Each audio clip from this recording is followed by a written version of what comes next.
Assalamualaikum warahmatullahi wabarakatuh. Alhamdulillahirabbil alamin. Allahumma shalli wa sallim ala sayyidina Muhammadin wa ala alihi wa sahbihi ajma'in. Amma ba'd.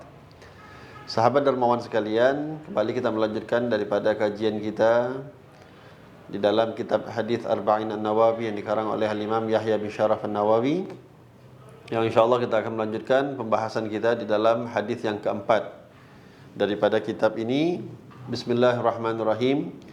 Al-Hadithur Rabi' an Abi Abdurrahman Abdullah bin Mas'ud radhiyallahu ta'ala anhu qala haddatsana Rasulullah sallallahu alaihi wasallam wa huwa shadiqul masduq inna ahadakum yujma' khalquhu fi batni ummihi 40 yawman nutfatan thumma yakunu 'alaqatan mithla dhalik thumma yakunu mudghatan mithla dhalik thumma yursalul malaku fayunfukhu fihi ar-ruh wa yu'maru bi arba'i kalimat bikatbi rizkihi wa ajalihi wa amalihi wa syakiyun am sa'id fawalladhi la ilaha ghairuh inna ahadakum la ya'malu bi amali ahli al-jannah hatta ma yakunu bainahu wa bainaha illa dhira' fayasbiqu alaihi al-kitab fayamalu bi amali ahli an-nar fayadkhuluha wa inna ahadakum la ya'malu bi amali ahli an-nar hatta ma yakunu bainahu wa bainaha illa dhira' fayasbiqu alaihi al-kitab fayamalu bi amali ahli al-jannah fayadkhuluha. Rawahu al-Bukhari wa Muslim.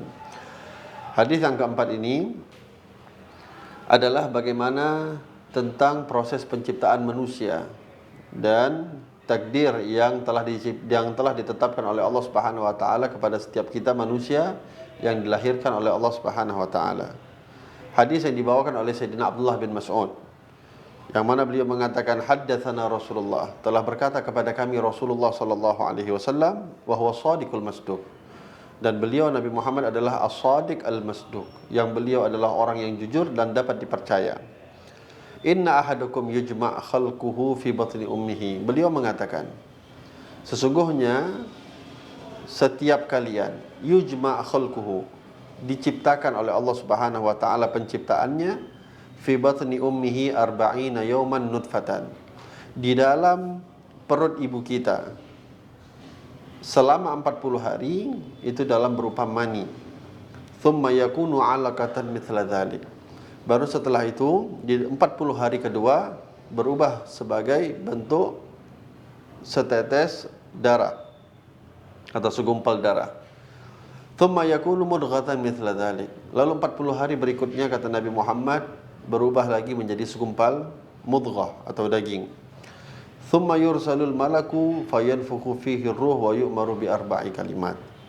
Lalu kata Nabi SAW, setelah itu Allah akan mengutus seorang malaikat dan Allah akan meniupkan ke dalam perut ibu kita ruh, ke dalam tubuh kita semua.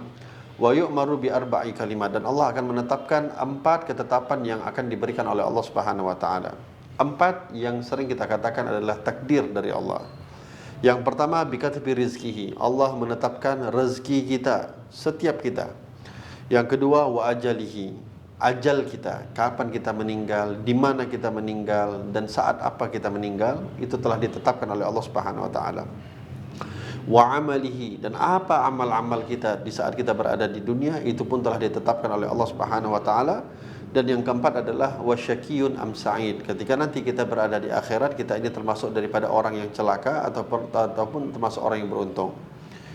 Di sini Nabi Muhammad SAW menjelaskan bagaimana proses penciptaan kita sebagai manusia, yang mana dulunya kita hanya sekedar daripada setetes mani, yang merupakan satu hal yang menjijikkan, yang satu hal yang dianggap jijik oleh banyak masyarakat, banyak orang.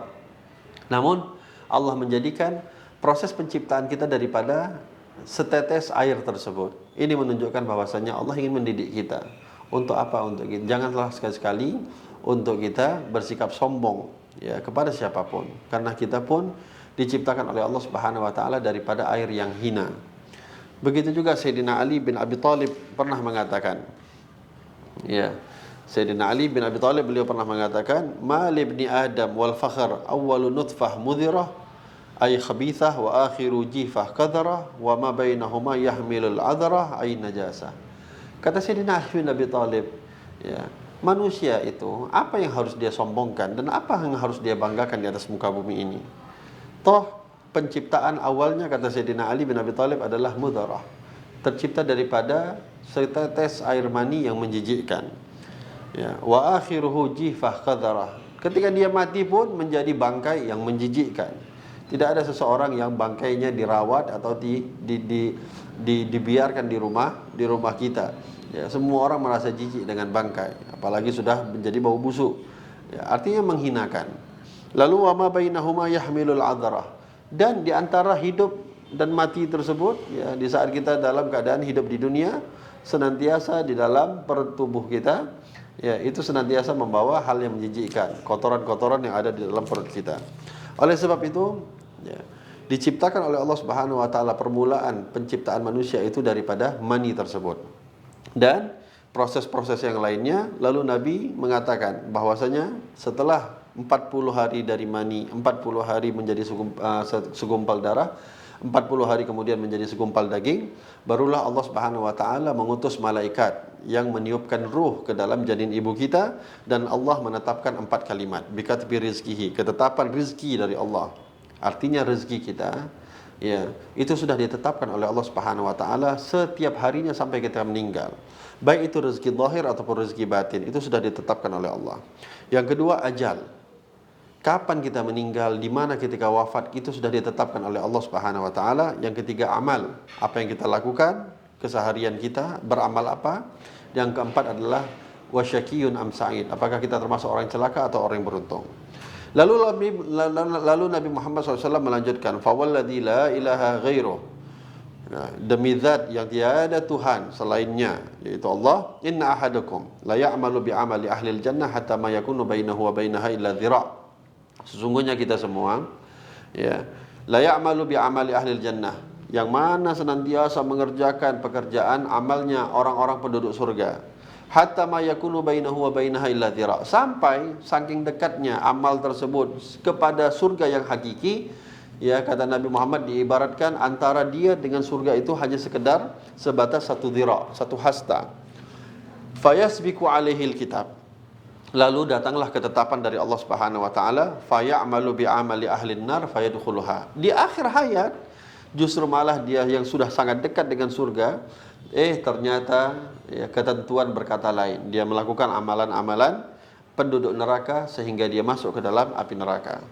Lalu Nabi mengatakan, wa inna ahadakum, dan juga di antara kalian, la ya'malu bi'amali ahlin nar, ada di antara kalian yang senantiasa bermaksiat, ya. Pekerjaan kita adalah pekerjaan ahli neraka. Hatta ma yakunu bainahu wa bainaha illa dhira', sampai antara kita dengan neraka tersebut tidak jauh, sekedar hanya satu hasta jaraknya. Fayasbiqu alaihil kitab, lalulah datang ketetapan dari Allah Subhanahu wa taala, fayamalu bi'amali ahlil jannah fayadkhuluha. Ketetapan tersebut menyatakan bahwasanya kita akan beramal dengan amalan ahli surga sehingga kita mati dengan husnul khatimah, lalu kita masuk ke dalam surga tersebut. Nabi mengajarkan kepada kita semua untuk, yang pertama, untuk kita mempercayai bahwasanya takdir yang diciptakan oleh Allah Subhanahu wa taala, yang ditentukan oleh Allah Subhanahu wa taala, itu adalah hak. Ya, baik takdir rezeki, baik takdir ajal, baik takdir amal, dan juga apakah kita termasuk orang yang beruntung ataupun orang yang celaka. Namun Nabi SAW juga mengatakan, la yaruddul qadha illa du'a. Tidak ada yang dapat merubah takdir tersebut kecuali doa kita memohon kepada Allah Subhanahu wa taala. Oleh sebab itu, hadirin, kita diajarkan juga oleh Nabi Muhammad SAW agar kita semua dapat berhasil, ya, menjadi orang-orang yang beruntung, khususnya nanti ketika berada di yaumil qiyamah. Nabi memohon kepada Allah, dan doa yang masyhur yang untuk kita baca, Allah makhtim alaina ya Allah bihusnil khatimah. Ya Allah, tutuplah kami, ke atas kami ya Allah, dengan tutup yang baik, husnul khatimah. Wala takhtim alaina ya Allah bisu'il khatimah, dan jangan engkau tutup ajal kami dengan keadaan kami su'ul khatimah. Oleh sebab itu, ini yang harus jadi perhatian kita, untuk senantiasa kita menjaga, jangan sampai kita melakukan segala sesuatu yang mana sekiranya kalau kita lakukan tersebut, anggaplah itu adalah perlakuan kita yang terakhir kali, ya. Justru malah itu nanti ketika itu kita setelah melakukan tersebut kita malah diambil nyawa kita oleh Allah Subhanahu wa taala, maka kita termasuk orang-orang yang celaka, orang-orang yang mati dalam keadaan su'ul khatimah. Senantiasalah kita melakukan segala sesuatu dengan segenap upaya kita. Memang tidak ada manusia yang tidak lepas daripada kesalahan, tidak ada manusia yang tidak lepas daripada segala dosa, tapi janganlah kita memain-mainkan perbuatan maksiat. Janganlah kita menganggap sepele perbuatan maksiat. Semaksimal mungkin kita jaga diri kita untuk senantiasa berbuat yang digambarkan oleh Nabi Muhammad dengan amalan-amalan ahli surga. Sehingga mudah-mudahan kita pun dimatikan oleh Allah Subhanahu wa taala dengan ketetapan kita akan masuk ke dalam surganya Allah Subhanahu wa taala. Tapi kalau kita berani menganggap sepele, ya sudahlah, kita mau mengapain maksiat, berbuat dosa. Allahu a'lam. Kita nggak tahu. Tidak di antara kita tak ada satupun yang pernah dikabarkan oleh Allah Subhanahu wa taala kapan kita meninggal. Berapa banyak orang ya divonis oleh dokter ya bahwasanya kamu sebulan lagi meninggal. Ternyata yang memvonis yang meninggal, yang divonis panjang umurnya. Berapa banyak kita menghadapi ya orang-orang yang tua tapi tak meninggal, bahkan yang muda banyak yang meninggal. Ini menunjukkan bahwasanya Allah Subhanahu wa taala tidak menyambut nyawa seseorang itu karena dengan umur, baik dia tua atau muda, tidak dipandang oleh Allah Subhanahu wa taala. Kapanpun ajal kita bisa diambil oleh Allah Subhanahu wa taala. Oleh sebab itu, tugas kita adalah untuk senantiasa beramal dengan amal yang baik. Ya, dan senantiasa menjauhkan diri kita daripada amalan-amalan yang dibenci oleh Allah Subhanahu wa taala. Sehingga ketika ketetapan datang dari Allah Subhanahu wa taala yang itu sudah pasti, ya, kapan, di mana, waktunya itu sudah pasti. Dulu pernah diceritakan di zaman Nabi Sulaiman, ketika ada seorang kakek tua ya, menghampiri Nabi Sulaiman dan berbincang dengan Nabi Sulaiman di bawah sebuah pohon. Ketika itu orang tua ini berkata, sambil berbincang tiba-tiba malaikat Israel datang menghampiri. Nabi Sulaiman dapat melihat malaikat Israel. Ketika itu Nabi Sulaiman bertanya, kamu datang ke sini wahai Israel mau cabut nyawa siapa, saya atau dia? Israel mengatakan, saya mau cabut nyawa dia. Akhirnya Nabi Sulaiman memberitahu kepada kakek tua tersebut, malaikat Israel sudah datang ingin menyabut nyawa engkau. Takut ini malaikat Israel, takut ini seorang kakek tua ini. Akhirnya dia meminta kepada Nabi Sulaiman, saya gak siap mati, tolong pindahkan saya dari tempat ini, bawa saya dari tempat ini, bawa ke tempat yang jauh. Akhirnya dibawa oleh Nabi Ismail ke suatu tempat yang jauh dari tempat beliau. Wa subhanallah, begitu sampai ya dibawa oleh angin yang diperintahkan oleh Nabi Ismail. Ketika sampai ya, lalu di saat itu malaikat Israel pun sudah menunggu dan mencabut nyawa kakek tersebut. Asyahid, akhirnya malaikat Israel pun balik kepada Nabi Sulaiman. Nabi Sulaiman bertanya, kemana engkau kok tiba-tiba tadi pergi tanpa pamit, tanpa izin? Nabi Sulaiman bertanya kepada malaikat Israel. Israel mengatakan, tadi aku ingin mengucapkan terima kasih, jazakumullah khair, kepada engkau wahai Nabi Sulaiman. Kenapa? Dengan berkat engkau ya, ketetapan yang Allah tetapkan untuk kakek tersebut sesuai dengan apa yang ditakdirkan oleh Allah Subhanahu wa taala. Kenapa? Ya, saya ketika diutus oleh Allah Subhanahu wa taala untuk mencabut nyawa kakek ini, saya heran. Saya melihat ketetapan matinya itu bukan di sini, akan tetapi di negeri yang lain. Tapi kenapa Allah mengutus saya ke negeri ini sementara dia harus mati dalam waktu yang saat ini? Tapi karena engkau menjauhkan dia daripada tempat ini dan dia engkau kirimkan ke tempat yang sebenarnya yang telah ditakdirkan oleh Allah Subhanahu wa taala untuk dia mati, maka aku mencabut nyawanya sesuai dengan ketetapan daripada Allah Subhanahu wa taala. Ini menunjukkan bahwasanya tidak ada di antara kita yang bisa memastikan apakah kita mati dalam keadaan di mana atau kapan. Yang jelas semuanya sudah ditetapkan oleh Allah Subhanahu wa taala. Para ulama ya mengajarkan kepada kita beberapa hal untuk agar kita bisa mati dalam keadaan husnul khatimah. Di antara mereka mengatakan al-asbab al-muqtadiyah li su'il khatimah wal a'yadu billah. Ya, ada beberapa sebab seseorang itu bisa mati atau lebih condong untuk mati dalam keadaan su'ul khatimah, mereka mengatakan ada 4 hal. Yang pertama, at-tahawun bis shalah. Jaga 4 hal ini. Jangan sekali-kali kita lakukan, karena inilah yang gampang sekali membawa seseorang untuk mati dalam keadaan su'ul khatimah. Apa itu? Yang pertama, at-tahawun bis shalah. Melalaikan solat, menggampang-gampangkan urusan solat. Seakan-akan solat itu gampang, solat itu akhirnya malas di dalam mengerjakan solat. Itu yang pertama. Yang kedua, syurbul khamar, ya, meminum khamar, minuman-minuman yang memabukkan. Ini sangat mendekatkan seseorang mati dalam keadaan su'ul khatimah. Ya, yang ketiga, adzal muslimin, menyakiti seorang muslim ataupun banyak orang muslim.